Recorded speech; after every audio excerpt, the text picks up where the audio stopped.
اللهم صل على محمد وآل محمد۔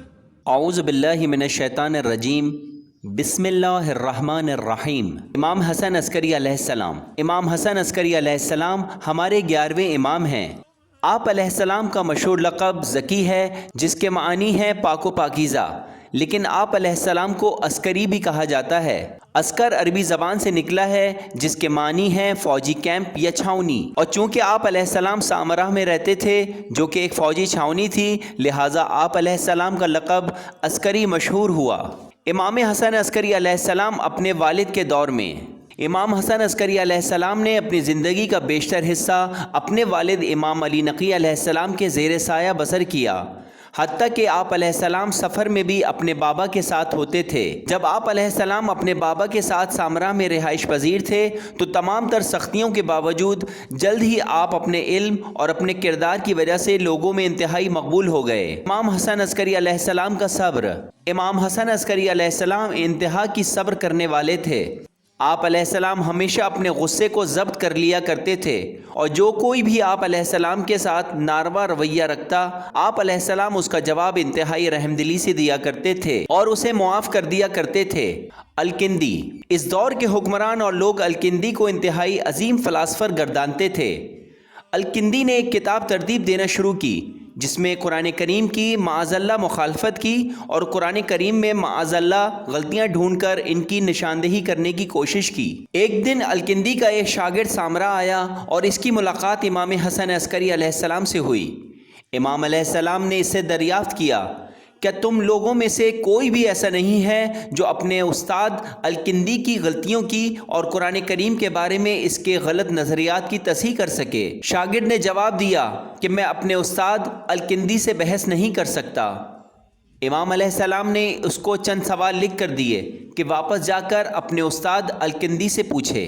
آپ علیہ السلام نے فرمایا کہ اپنے استاد کو یہ بھی بتانا کہ جب تم کسی کتاب کا مطالعہ کرتے ہو تو ضروری نہیں ہے کہ اس کتاب کے جو مطالعے تم اخذ کرتے ہو وہی ہوں جو کہ کتاب لکھنے والے کے ہوں۔ جب الکندی کا یہ شاگرد امام علیہ السلام کے یہ تمام سوالات لے کر واپس پلٹا اور اپنے استاد کے سامنے ان سوالات کو پیش کیا تو الکندی کافی دیر تک سوچتا رہا، اور پھر نہایت حیرت سے اس نے یہ پوچھا کہ تم یہ سوال کہاں سے لائے ہو؟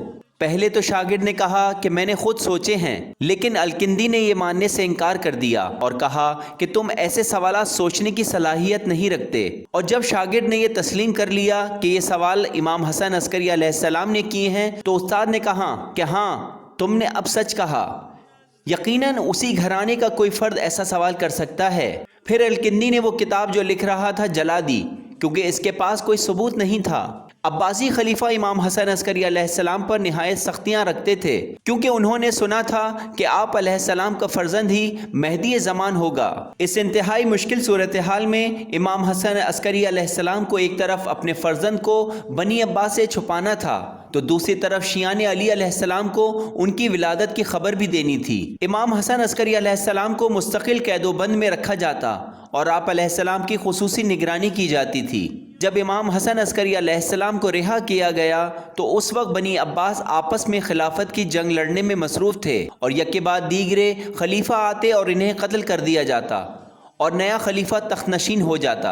یہی وہ دور تھا جب امام مہدی آخر الزماں 15 شعبان المعظم کو اس دنیا میں تشریف لائے۔ آپ علیہ السلام کی ولادت کو خفیہ رکھا گیا اور امام حسن عسکری علیہ السلام کے انتہائی معتبر اور قریبی ساتھیوں کو اس کی خبر دی گئی۔ امام حسن عسکری علیہ السلام نے لوگوں کو امام مہدی کی امامت سے متعلق آگاہ کرنا شروع کیا اور لوگوں کو آپ کی غیبت کے متعلق آگاہی فراہم کی، اور لوگوں کو آپ کا اصل قیام گاہ معلوم نہیں ہوگا۔ مثال کے طور پر امام حسن عسکری علیہ السلام نے مختلف لوگوں کو خطوط تحریر کیے اپنے ایک خط میں، جو کہ آپ علیہ السلام نے علی ابن الحسین ابن بابویہ القومی کو لکھا، جو کہ شیخ صدوق کے والد ہیں، جس کا متن ہے انتہائی صبر سے کام لینا، چونکہ ہمارے شیعہ مسلسل اذیتوں و پریشانیوں میں رہیں گے یہاں تک کہ میرے بیٹے کا ظہور ہوگا، جس کی آمد کی خوشخبری ہمارے جد پیغمبر خدا نے دی تھی، اور پھر وہ دنیا کو عدل و انصاف سے بھر دے گا، جبکہ اس سے پہلے وہ ظلم و جور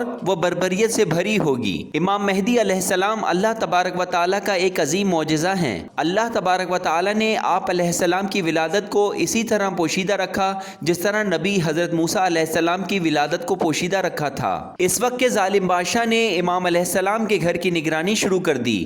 اس کو خدشہ ہوا کہ کہیں اس کی خلافت کو کوئی نقصان نہ پہنچے، لہٰذا اس نے امام حسن عسکری علیہ السلام کو زہر دے کر شہید کر دیا، اور یوں امام حسن عسکری علیہ السلام کو شہادت کے بعد اپنے والد حضرت امام علی نقی علیہ السلام کے پہلو میں سامرہ میں دفن کیا گیا۔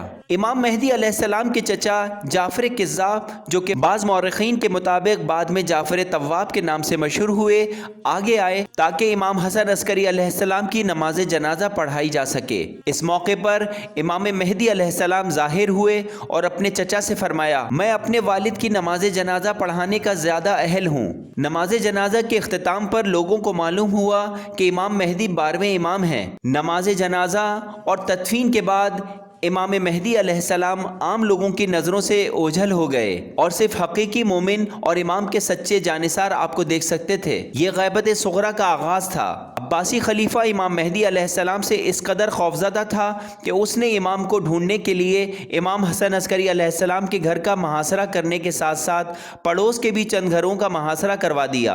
امام حسن عسکری علیہ السلام کے گھر کی تلاشی لی گئی۔ بعد ازاں امام حسن عسکری علیہ السلام کے گھر کو بند کر کے اس میں قفل لگا دیا گیا۔ اس طرح عباسی خلیفہ کو امام مہدی علیہ السلام کے جائے قیام کے بارے میں کوئی معلومات حاصل نہ ہو سکیں۔ دعا ہے کہ اللہ تبارک و تعالی امام مہدی آخر الزمان کے ظہور میں تعجیل فرمائے، آمین۔ اللہم صل